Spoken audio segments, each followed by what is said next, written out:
আর আমি দেবশ্রী, আমার channel cook with দেবশ্রীতে সকলকে জানাই স্বাগত। তো চলুন, আজকে রেসিপি হচ্ছে কাবাব। তো কাবাব বানানোর জন্য এখানে চিকেনের আমি বেস্ট সাইজের যে পিসটা, যেটা সলিড পিস, সেই পিস নিয়ে চলে এসেছি। খুব ইজি একটা কাবাবের রেসিপি নিয়ে এসেছি। এই যে চিকেনগুলো একটা মিক্সার জারের মধ্যে আমি দিয়ে দিচ্ছি। আর এর মধ্যে দিয়ে দেবো বেশ কিছুটা ধনেপাতা, দিয়ে দেবো বেশ কিছুটা কাঁচা লঙ্কা। কাঁচা লঙ্কাটা যে যার স্বাদ অনুযায়ী দেবেন। আর এর মধ্যে আপনারা কি করবেন, রসুন আর আদাটা যদি বাটা না থাকে এর মধ্যে দিয়ে পেস্ট করে নিন। তো চলুন এটা পেস্ট করে নিয়ে আর আসি। চিকেনের পেস্ট আমি করে নিয়েছি, এবার একটা বলে ট্রান্সফার করে নেব।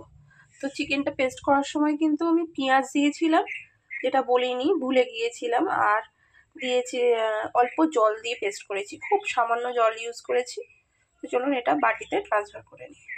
আর এই ব্যাটার পেস্টের মধ্যে 1 টিস্পুন আদা রসুন পেস্ট দিয়ে দিচ্ছি, কারণ আমি আদা রসুনটা পেস্ট করার সময় দিইনি। এবার এটা খুব ভালো করে মিক্স করে নেব।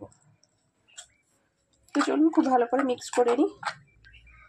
মিক্স করে নিয়েছি, এবার এটা ফ্রিজে রেখে দেবো 1 ঘন্টার জন্য। তো চলুন আবারও 1 ঘন্টা পর আসছে।